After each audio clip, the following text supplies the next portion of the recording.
నమస్తే, welcome to India's largest digital media Suman TV. ఏపీలో ఎన్నికలు సమీపిస్తున్న నేపథ్యంలో అన్ని పార్టీల అధినేతలు అభ్యర్థులను ఖరారు చేసే పనిలో బిజీగా ఉన్నాయి. ముఖ్యంగా అభ్యర్థులు కూడా టికెట్ ఆశిస్తూ బిజీగా ఉన్నారు, వాళ్ళని వాళ్ళు ప్రూవ్ చేసుకోవడానికి.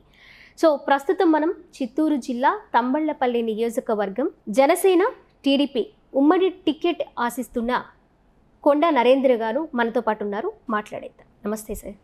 నమస్కారం అమ్మా. సార్, చాలా బిజీగా ఉంది ఏపీలో ఎలక్షన్స్ హీట్. అన్ని పార్టీల అభ్యర్థులు ప్లస్ అధిష్టానాలు చాలా గజిబిజి గందరగోళంగా ఎవరికి టికెట్స్ వస్తుంది రాదు అనే కన్ఫ్యూజన్లో కూడా టెన్షన్లో కూడా ఉన్నారు. అవన్నీ మనం తర్వాత మాట్లాడుకుంటే, ప్రస్తుతం కొండా నరేంద్ర బ్యాక్గ్రౌండ్ ఏంటి, పొలిటికల్గా ఎందుకు రావాలనుకుంటున్నారు? మేము విన్నది ఏంటంటే చిత్తూరు జిల్లా తంబళ్లపల్లి నియోజకవర్గం వయా యుఎస్. ఎలా సార్ కొండా నరేంద్ర ఎలా జర్నీ స్టార్ట్ అయింది, ఫ్యామిలీ బ్యాక్గ్రౌండ్? నేను కుర్రవాండ్లపల్లి అనే ఒక చిన్న పల్లెలో పుట్టినానమ్మా. రంగసముద్రం గ్రామం, పీటీఎం మండలం, తంబళ్లపల్లి నియోజకవర్గం. మా ఊరు ఒక 40 ఇండ్లు ఉంటాయి. మా ఊరు చుట్టూ పొలాలు. సో అలాంటి వాతావరణం. మా ఊర్లోనే ఎలిమెంటరీ స్కూలు ఉంది. సో నేను అక్కడ 5th క్లాస్ వరకు అదే తెలుగు మీడియం స్కూల్లో, ఎలిమెంటరీ స్కూల్లోనే అక్కడే చదివాను. తర్వాత బీటీ కాలేజీలో మదనపల్లిలో ఇంటర్మీడియట్ చేశాను. తర్వాత బీటెక్ ఇంజనీరింగ్ చేశాను.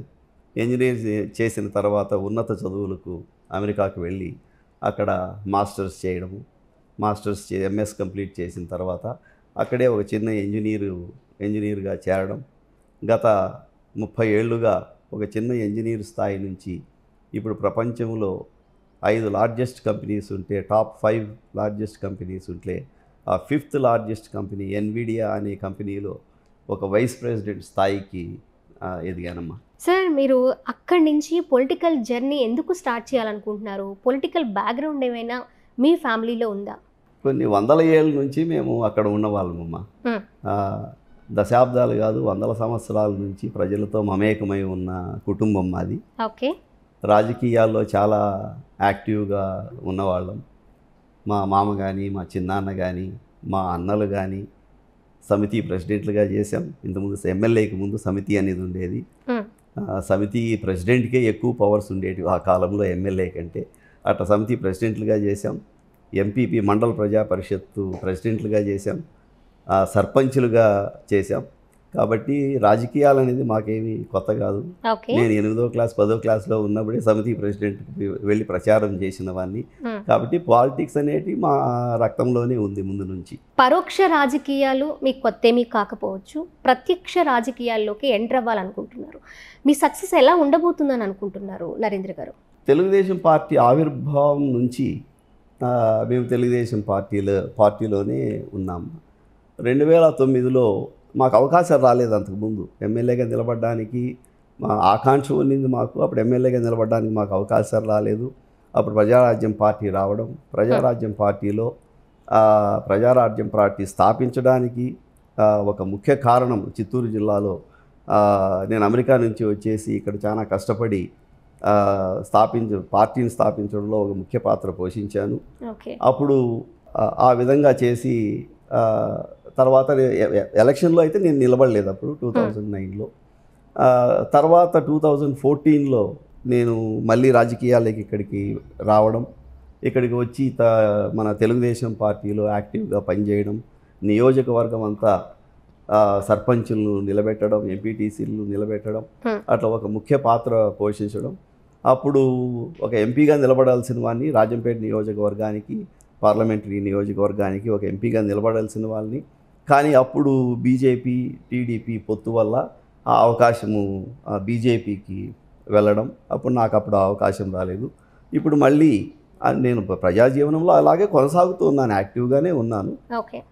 ఇప్పుడు మళ్ళీ 2024లో ఎమ్మెల్యేగా నిలబడాలని మళ్ళీ ప్రయత్నం చేస్తున్నాను. మీరు 1-2 సార్లు టికెట్ ఎక్స్పెక్ట్ చేశారు నరేంద్ర గారు, అంతే కదా? మరి ఇప్పుడు టికెట్ వస్తుంది అని అధిష్టానం నుంచి ఏమైనా సూచనలాగా ఏమైనా వచ్చిందా? మీరు ఎక్స్పెక్ట్ చేసే దగ్గరే ఉన్నారా? నేను చేసే పని నా బాధ్యత నేను చేయాలమ్మా. ప్రజలతో కలవడం, ప్రజలకు సేవ చేయడం, తర్వాత టికెట్లు ఇస్తారా ఇవ్వరా అనేది అది నా చేతిలో లేదు. అది అధిష్టానము నిర్ణయిస్తుంది. అధిష్టానం ఎవరికి నిర్ణయించినా కూడా వాళ్ళకి మేము కష్టపడి పనిచేసి గెలిపిస్తాం. తంబళ్లపల్లి నియోజకవర్గంలో ఉమ్మడి టికెట్ ఆశిస్తూ ప్రత్యక్ష రాజకీయాల్లోకి రావడానికి ప్రధానమైన కారణం ఏమైనా ఉందా నరేంద్ర గారు?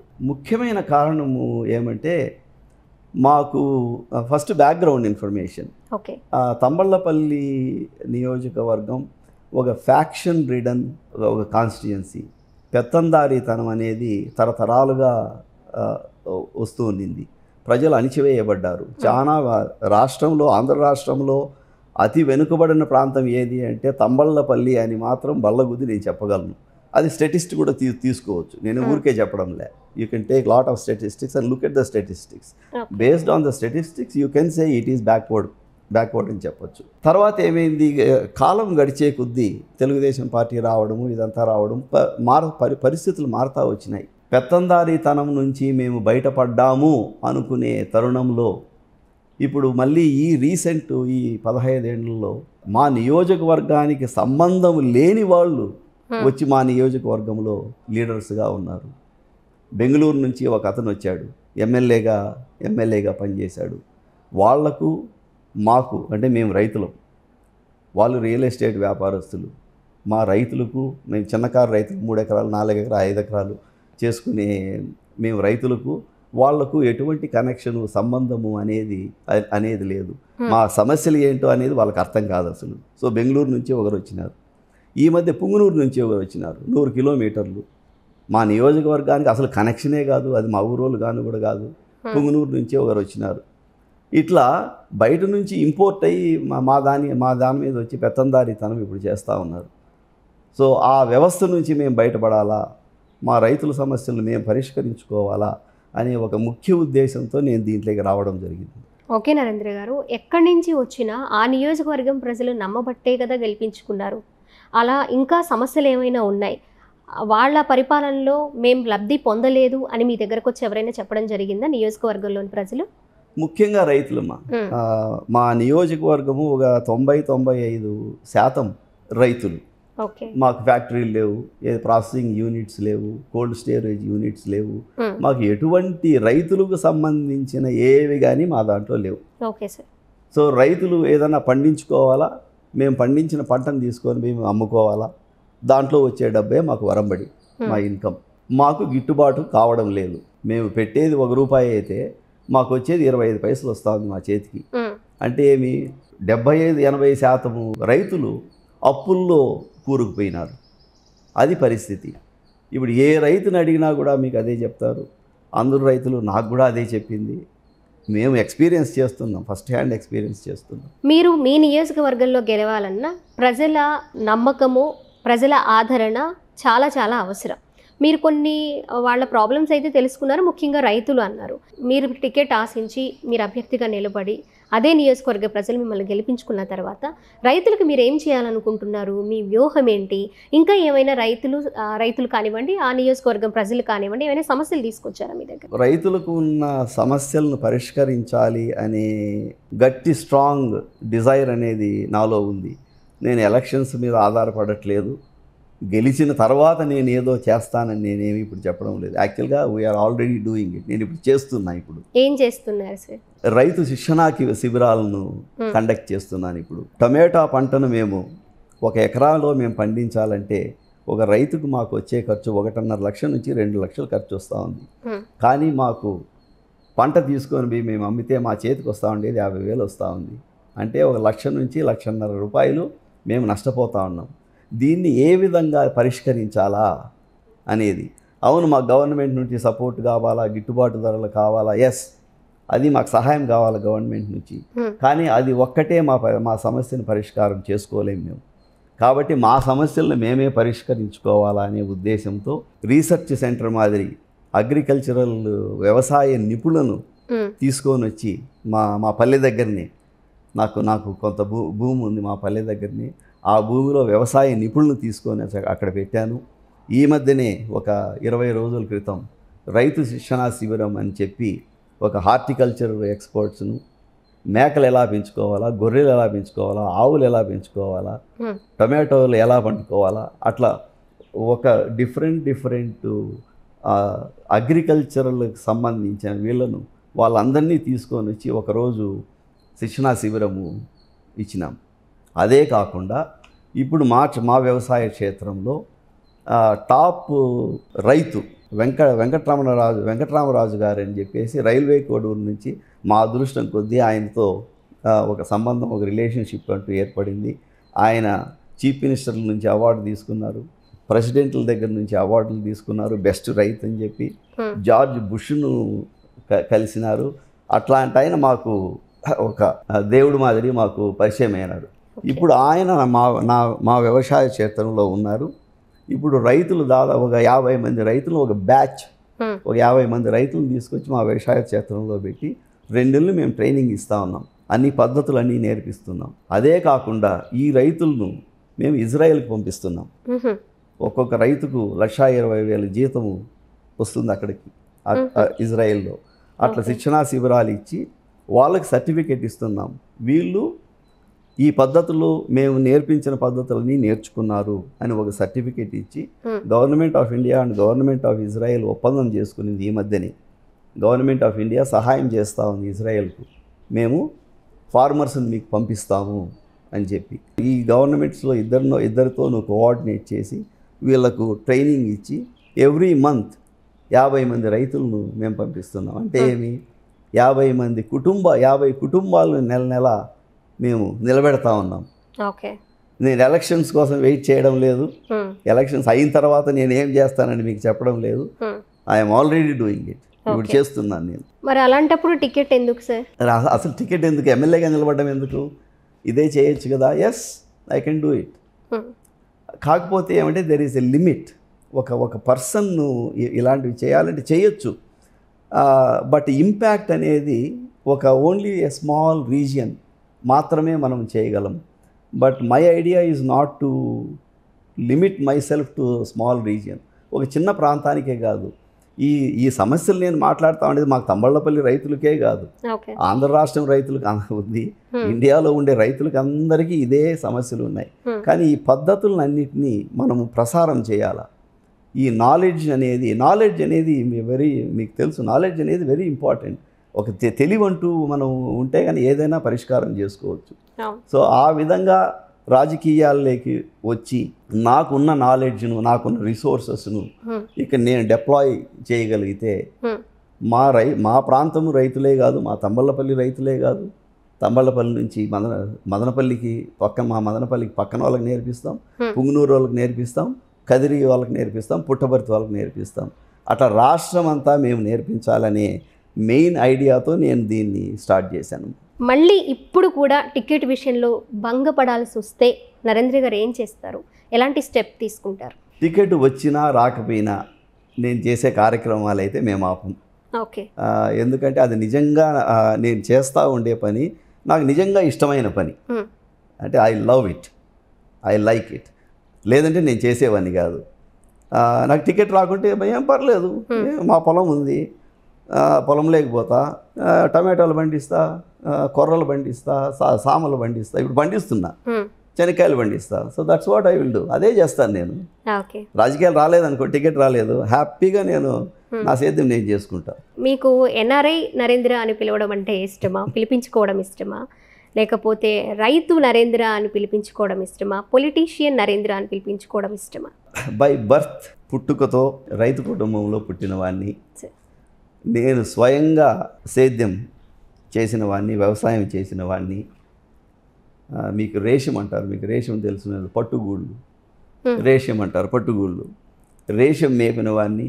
ఆ పట్టుగూళ్ళను సిల్క్ వామ్స్, ఆ పట్టుగూళ్ళను మార్కెట్లోకి తీసుకెళ్ళి కర్ణాటకకు తీసుకెళ్ళి నేను మార్కెట్లో అమ్మి తీసుకొచ్చిన వాడిని. పొలంలోకి వెళ్ళి పొలానికి నీళ్లు కట్టిన వాడిని. కాబట్టి ఆ వ్యవసాయం అనేది నాకు అది దేవుడు ఇచ్చిన ఒక వరం మాదిరి. అంటే నాకు నిజంగా ఇష్టం చేయాలనేది. కాబట్టి రైతు నరేంద్ర అంటే ఐఎమ్ వెరీ హ్యాపీ. నరేంద్ర గారు, మీ నియోజకవర్గం ప్రజలు నరేంద్రనే ఎందుకు ఎంచుకోవాలి, ఎందుకు నమ్మాలి అంటే ఏం చెప్తారు మీరు? ఇందాక మనం రైతుల గురించి చాలా డిస్కషన్ చేసినాము, సమస్యల గురించి మాట్లాడినాము, దాని పరిష్కారాల గురించి మాట్లాడినాము. ఈ రైతులతో పాటు మా నియోజకవర్గంలో మంచి ఎడ్యుకేటెడ్ యువత ఉన్నారు, యువకులు ఉన్నారు, యువతలు ఉన్నారు. అలాగే ఎడ్యుకేషన్ లేని, విద్య లేని మహిళలు కూడా ఉన్నారు. ఈ నేపథ్యంలో ఒక అన్ఎంప్లాయ్మెంట్ రేట్, నిరుద్యోగ సమస్య చూస్తే మా తంబళ్ళపల్లి దీంట్లో 30% నిరుద్యోగ సమస్య ఉంది, అన్ఎంప్లాయ్మెంట్ రేట్ ఉంది. మామూలు రాష్ట్రంలో మామూలుగా తీసుకుంటే ఒక 20% అట్లా ఉంటే మా నియోజకవర్గంలో 30% అన్ఎంప్లాయ్మెంట్ రేట్ అనేది ఉంది. అంతే ఏమి 100కి 30 మంది యువతులు లేడీస్ కానీ అందరూ ఖాళీగా ఇళ్ళ దగ్గర కూర్చో ఉన్నారు. ఏమి తోచక, ఏం చేయాలో తోచక, ఉద్యోగ అవకాశాలు లేక. ఎందుకంటే అందరూ వెళ్ళి వ్యవసాయం చేయలేరు, అందరూ వెళ్ళి సేద్యం చేయలేరు. సో వీళ్లకు ఉపాధి కల్పించాలి అనే ఉద్దేశంతో కొన్ని ఫ్యాక్టరీస్ పెట్టాలని నాకు ఐడియా ఉంది. నాకు దానికి కావాల్సిన రిసోర్సెస్ ఉన్నాయి, సంపద ఉంది. సో మా నియోజకవర్గంలో తప్పకుండా నేను ఇలాంటి ఫ్యాక్టరీస్, ముఖ్యంగా వ్యవసాయానికి, అగ్రికల్చర్కు సంబంధించిన ఫ్యాక్టరీస్, ఎందుకంటే మేము పండించిన పదార్థాలను ఈ ఫ్యాక్టరీస్లోకే వేస్తే రైతులకు బాగుపడతారు. ఇక్కడ చదువుకున్న యంగ్స్టర్స్ వీళ్లకు కూడా ఉపాధి కల్పించినట్లు ఉంటుంది, చదువులేని వారికి ఎంప్లాయ్మెంట్ క్రియేషన్ చేసినట్లు ఉంటుంది. కాబట్టి ఇట్లాంటి యూనిట్స్ కానీ ఫ్యాక్టరీస్ కానీ తప్పకుండా నేను పెట్టాలి అని దృఢ నిశ్చయంతో ఉన్నాను. నరేంద్ర గారు, ప్రత్యక్ష రాజకీయాలు వేరు, పరోక్ష రాజకీయాలు వేరు. ఆ డిఫరెన్సెస్ గురించి నేను మీకు స్పెషల్గా చెప్పాల్సిన అవసరం లేదు. గతంలో ఉన్న నరేంద్రకి, ఇప్పుడున్న నరేంద్రకి చాలా చాలా చేంజెస్ రావాలి, మార్చుకోవాలి కూడా. అలాగే ప్రతిపక్షాలు కావచ్చు, లేకపోతే మిగిలిన రాజకీయ పార్టీలు కావచ్చు, చాలా చాలా మాట్లాడుతూ ఉంటాయి, నెగటివ్ ఆర్ పాజిటివ్ ఇలాంటివన్నీ మిమ్మల్ని ఎప్పటికప్పుడు డౌన్ చేయడానికి ట్రై చేస్తూ ఉంటాయి. ఎలా మారబోతున్నారు నరేంద్ర? ఎలా తన్ని తాను మోటివేషన్ చేసుకొని ముందుకెళ్ళబోతున్నారు? రాజకీయాల్లో ఇది మామూలేమ్మా. ప్రత్యర్థులు నానా విధాలుగా అటాక్ చేస్తారు, డిస్ట్రాక్ట్ చేస్తారు, నెగిటివ్గా కామెంట్స్ చేస్తారు, ఒక మనిషిని ఎలా కృంగదీయాలా అనే దీంతోనే పనిచేస్తారు. కాబట్టి దానికి సొల్యూషన్ వచ్చి మన రెస్పాన్స్ ఎలాగా ఉంటుంది అనేది అదే సొల్యూషన్. నేనైతే ఒక పాజిటివ్ యాటిట్యూడ్గానే చూస్తాను. ఎవరు ఏం మాటలన్నా ఏమన్నా కూడాను నాది ఒక లక్ష్యం, మా తంబళ్ళపల్లి రైతులు. సో ఆ రైతుల జీవితాలను ఏ విధంగా నేను బాగు చేయగలను, ఒక 5% నేను ఇంప్రూవ్ చేయగలనా, 10% ఏది చేసినా కూడా ఆ దృక్పథంతోనే నేను చూస్తాను. కాబట్టి ఎవరు ఏమన్నా అనుకున్నా కూడా నేనేం పెద్ద లెక్క చేయను. నేను చేసే పని, నేను చేయాల్సిన మేలు చేస్తూ ముందుకెళ్తాను. మీరు ఇప్పుడు టికెట్ ఆశిస్తున్న జనసేన, టీడీపీ ప్రస్తుతం అదే ప్రతిపక్షంలో ఉన్నాయి. వాటి పని కూడా అదే అనుకోవచ్చా? అధికారంలో ఉన్న ఎమ్మెల్యేలని కావచ్చు, ఎంపీలని కావచ్చు, అలాగే సీఎంని కావచ్చు, అలాగే మాట్లాడుతుందని అనుకోవచ్చు అంటారా? ప్రస్తుత రాజకీయ పరిస్థితి చాలా దారుణంగా ఉంది. మా పరిస్థితులే చూస్తాం, మా నియోజకవర్గంలోనే చూస్తాం. పోలీస్ జులుం అనేది ఎక్కువైపోయింది. అధికారులు ఉండేది ప్రజలకు సహాయం చేయడానికి అధికారులు. ఈ అధికార వర్గము ఒక్కొక్క ఎంప్లాయీకి 70,000, 80,000, ₹1,00,000, 2 లక్షల రూపాయలు జీతాలు ఇస్తూ ఉన్నాం. ఎవరి డబ్బు అది? మా డబ్బు. ప్రజాప్రతినిధులను ఎన్నుకుంటా ఉన్నాం. వాళ్ళు ఎందుకు ఉండేది? ప్రజలకు సేవ చేయడానికి. కానీ ఎవరు చేస్తున్నారు? చేయడం లేదు. ఏదో ఒక స్మాల్ పర్సెంటేజ్, 100కి 5 మంది, 10 మంది మంచి మనసు ఉండేవాళ్ళు ఉన్నారు. మెజారిటీ ఆఫ్ ద పీపుల్ ఎవరికి మాకైతే సహాయం రావడం లేదు. ఆ పొలిటికల్ సిస్టమ్ కూడా అలాగే ఉంది. ప్రజలను ఏ విధంగా కాలు కింద పెట్టుకోవాలా, ఏ విధంగా అణగదొక్కాలా, ఏ విధంగా భయభ్రాంతులను చేయాలా అనేది ప్రత్యక్షంగా మా కళ్ళతో మేము చూస్తూ ఉన్నాం. మా రైతుల మీద ఎన్ని కేసులు పెట్టినారు. చిన్న పిల్లల మీద ఏదో ఒక సెంటర్లోకి వచ్చి ఒక కేక్ కట్ చేసుకొని హ్యాపీ బర్త్డే కేక్ కట్ చేసుకుంటే అలాంటి చిన్న పిల్లల మీద, యంగ్స్టర్స్ మీద రౌడీ షీటర్ పెడతాం? ఎంత ఎంత ధైర్యం రా మీకు? ఇక్కడికి వచ్చి సెంటర్లోకి వచ్చి మీరు నిలబడుకుంటాం ఏంటి? వాడు అబ్బసం మా సెంటరు? ఎవరు అబ్బసం అండి? ఆ మాత్రం స్వతంత్ర భారతదేశంలో ఒక సెంటర్లోకి వచ్చి కేక్ కట్ చేసుకొని తినే అంత స్వాతంత్రం లేదా? కానీ అలా స్వాతంత్రం అనేది, స్వేచ్ఛ అనేది ఇప్పుడు లేకుండా పోయింది. కాలు కింద పెట్టి తొక్కుతూ ఉన్నారు. ఆ పరిస్థితులండి ఇప్పుడు మేము మా కళ్ళారా చూస్తున్నాం మా తంబళ్ళపల్లి నియోజకవర్గంలో. మీరు ఫ్యామిలీ బ్యాక్గ్రౌండ్ అంతా కొన్ని ఇయర్స్ నుంచి టీడీపీలో ఉన్న వాళ్ళమేనమ్మా అని చెప్పి మీరు అన్నారు. ఇప్పుడు మీరు టీడీపీ అలాగే జనసేన టికెట్ ఆశించడానికి ఆ పార్టీ అధిష్టానం సిద్ధాంతాలు నచ్చబట్టే మీరు ఆ పార్టీ టికెట్ అక్కడ నుంచి పోటీ చేయాలనుకుంటారు. మరి ఏం నచ్చింది మీకు? టీడీపీలో, జనసేనలో పార్టీలో నచ్చిన సిద్ధాంతాలు ఏమున్నాయి నరేంద్ర గారు? ఒకటి వచ్చి సాధికారిత, అంటే ప్రజలను ఇండిపెండెంట్గా చేయడం, ప్రజలు జీవితాలు బాగుపడాలా అనే ఒక సిద్ధాంతాలు, స్వేచ్ఛ, స్వాతంత్రం అనే ఒక ముఖ్యమైన, మనిషికి కావాల్సిన అతి ముఖ్యమైనది ఒక స్వేచ్ఛ, ఒక స్వాతంత్రం అనేది. నీ తిండి పెట్టకపోయినా పర్వాలేదు, ఒక పూట అన్నము నీళ్ళు లేకుండా కూడా బతకగలం. మిమ్మల్ని తీసుకొని వెళ్ళి ఒక రూమ్లో వేసి ఒక 10 రోజులు మిమ్మల్ని రూమ్లో వేస్తే ఏమంటారు? ఏసీ రూమ్లో మిమ్మల్ని పెట్టేసి మీకు బ్రహ్మాండమైన ఫుడ్ 5 స్టార్ ఫుడ్ పెట్టేసి బేగం వేసేస్తే ఎలా ఉంటుంది? That is nothing but jail. మీకు ఏం లేదు అక్కడ, స్వేచ్ఛ అనేది లేదు. మనిషికి కావాల్సింది స్వేచ్ఛ, స్వాతంత్రం ఫస్ట్ అండ్ ఫార్మోస్ట్. తర్వాతనే తిండి, నీళ్లు ఇవన్నీ వస్తాయి. అది ఎప్పుడైతే పోతుందో మనిషి సంతోషంగా ఉండలేరు. వైసీపీ గవర్నమెంట్లో ఆ స్వేచ్ఛ, ఆ స్వాతంత్రం లేదనుకుంటున్నారా? లేదంటారా? లేదండి. ఎవరిని అడిగినా, చిన్న పిల్లోడిని అడిగినా చెప్తాడు. క్లియర్ కట్గా కళ్ళకు కనిపించినట్టు కనిపిస్తున్నాయి. ఇది ఏంటిది అసలు? What is this? అసలు ఇండియానా లేదంటే స్వాతంత్రం మనకు వచ్చిందా? ఇప్పుడు అసలు డౌట్లు వస్తూ ఉన్నాయి. ఇప్పుడు స్వాతంత్రం అనేది మనకు ఉందా అనే డౌట్ ఇప్పుడు వచ్చేసింది. అట్లాంటి పరిస్థితుల్లో టీడీపీ, జనసేన వాళ్ళు ఏమంటా ఉన్నారు? ఇది తప్పు, మనిషికంటూ స్వాతంత్రం ఉండాలి, ప్రజలకంటూ స్వాతంత్రం ఉండాలి. యాక్చువల్గా మనం ఇప్పుడు జరుగుతూ ఉండేది ఇండిపెండెన్స్ ఫైట్ జరుగుతూ ఉంది ఇప్పుడు. ఓకే, 1947లో వచ్చిన ఇండిపెండెన్స్ అది వెళ్ళిపోయింది. ఇప్పుడు 1947లో వచ్చిండేది. ఇప్పుడు మళ్ళీ స్వాతంత్రం కోసం మళ్ళీ పోరాడుతూ ఉన్నాం. ఇప్పుడు this is the second independence fight, రెండవ స్వాతంత్ర ఫైట్. ఇప్పుడు ఆ స్వాతంత్రం మీరే తీసుకురావాల్సిందంటారు? తప్పకుండా. ఓకే, జనసేనలో ఏం నచ్చింది? జనసేన సిద్ధాంతాలు ఏం నచ్చాయి? జనసేన సిద్ధాంతం ఇదేనండి. ఇప్పుడు నేను చెప్పినవన్నీ అన్నీ కూడా సిద్ధాంతపరంగా పవన్ కళ్యాణ్ గారు ఒక సిద్ధాంతపరంగా వచ్చినారు. ప్రజల కోసం నేనున్నాను అని ఆయన ముందుకు అడుగు పెడతా ఉన్నాడు. మరి అట్లాంటి ఆయన ముందుకు వచ్చినప్పుడు చంద్రబాబు గారు 75 ఏళ్ళు 77 ఏళ్ళు ఆయన హ్యాపీగా రిటైర్ అయిపోయి కాలు మీద కాలు వేసుకొని ఉండాల్సిన వాడు. ఎవరైనా రిటైర్మెంట్ కోరుకుంటారు కదా, కానీ ఆయన రిటైర్మెంట్ కోరుకుంటున్నాడా? లేదు.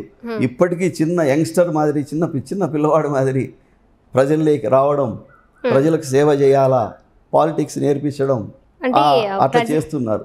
ప్రజల్లోకి వెళ్ళి ఈ ఒక్క ఛాన్స్, ఈ ఒక్కసారి మాత్రమే గెలిపించండి అని అడుగుతున్నారు కదా, ఆ తర్వాత రిటైర్మెంట్ కోరుకుంటారేమో సార్ ఒకవేళ? ఆయన ఇంకా 100 ఏళ్ళు రాజకీయాల్లో ఉండాలని కోరుకుంటామ్మా.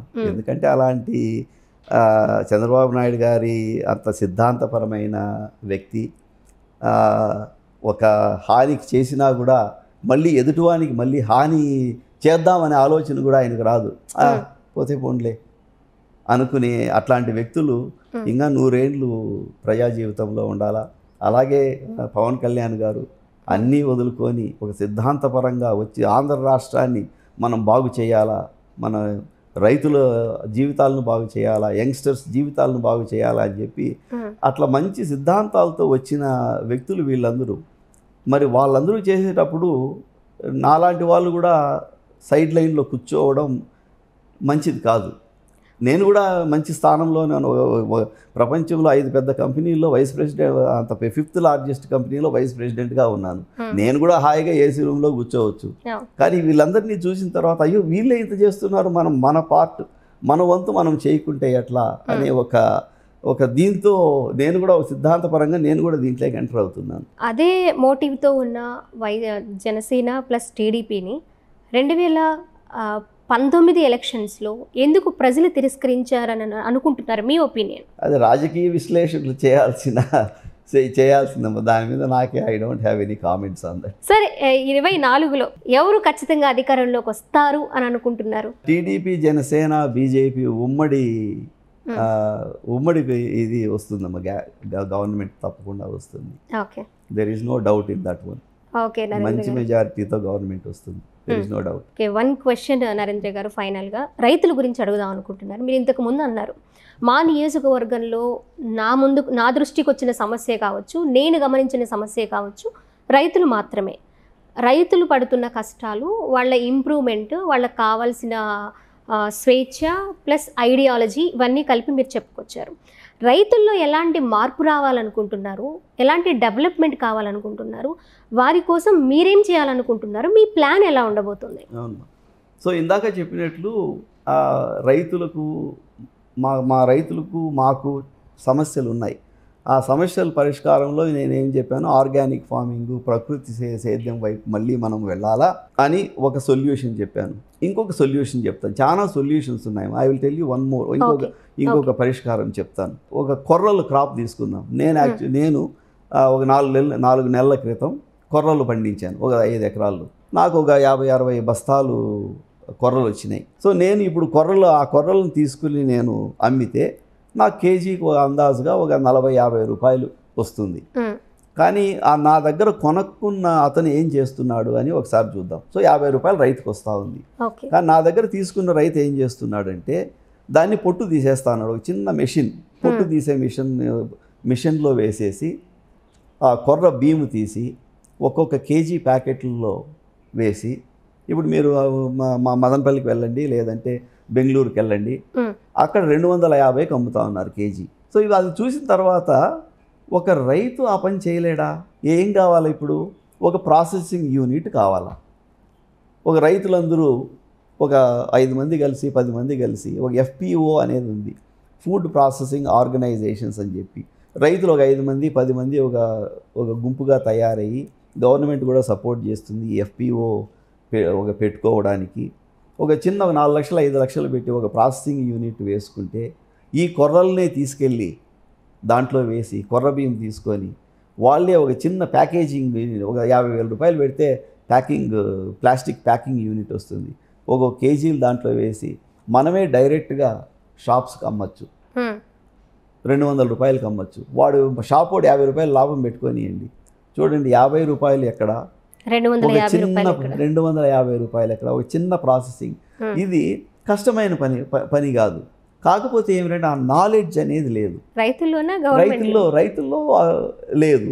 కాబట్టి ఇట్లా ప్రాసెసింగ్ యూనిట్స్ పెట్టడం, అలాగే టొమాటోకు ప్రాసెసింగ్ యూనిట్స్ పెట్టి పేస్ట్ తయారు చేయడం, ఇట్లా ఎన్నో సొల్యూషన్స్ ఉన్నాయి. కాకపోతే ఆ టెక్నికల్ నాలెడ్జ్, అది ఆ సొల్యూషన్స్ను మన ప్రజల దగ్గరికి తీసుకెళ్లాలా, రైతుల దగ్గరికి తీసుకెళ్లాలా అనే ఆకాంక్ష అనేది ఎవరికి ఉంది? ఏ లీడర్లకు ఉంది? ఆ ఎమ్మెల్యేకి ఉంది? ఇప్పుడు ఎవరికి లేదమ్మా. సో అది నేను తప్పకుండా చేస్తాను. ఫైనల్గా అయితే ఒక కన్క్లూజన్ ఇచ్చారు. అలాగే ఆ తంబాళ్లపల్లి నియోజకవర్గ ప్రజలకైతే ఒక ఆన్సర్ అయితే వచ్చేసింది మీరు అధికారంలోకి వచ్చాక. సో మీరు గెలిచి టీడీపీ జనసేన ఎమ్మెల్యేగా మీరు గెలిచి ఆ నియోజకవర్గంలో ఉంటే మాత్రం రైతులకు ఏం చేస్తారో అయితే ఖచ్చితంగా తెలిసిపోయింది. సార్ మీరు ఒక టాప్ 5 కంపెనీస్కి వైస్ ప్రెసిడెంట్గా ఉన్నారు. సేంద్రియ వ్యవసాయంపై నాలెడ్జ్ ప్లస్ ఎక్స్పీరియన్స్డ్ పర్సన్ మీరు. అలాగే పొలిటికల్గా అన్నీ తెలుసుకొని ఉన్నారు. మీలాంటి వాళ్ళు ఖచ్చితంగా మీ నియోజకవర్గానికైతే, మీ నియోజకవర్గ రైతులకు కావచ్చు, ఖచ్చితంగా అవసరం. ఎందుకంటే రైతు కష్టాలు, రైతు సమస్యలు రైతుకు మాత్రమే తెలుస్తాయి. ఇది 200% కరెక్ట్ నాకు తెలిసినంత వరకు. మీరు ఖచ్చితంగా మీ నియోజకవర్గానికి ఎమ్మెల్యే కావాలని, ప్రజల సమస్యల నుంచి బయటపడేయాలని, ఫ్యూచర్లో మీరు ఏం చేయాలనుకుంటున్నారు అది 200% రీచ్ అవ్వాలని మనస్ఫూర్తిగా కోరుకుంటున్నాను sir. Thank you so much. నమస్కారం అమ్మా. Thank you.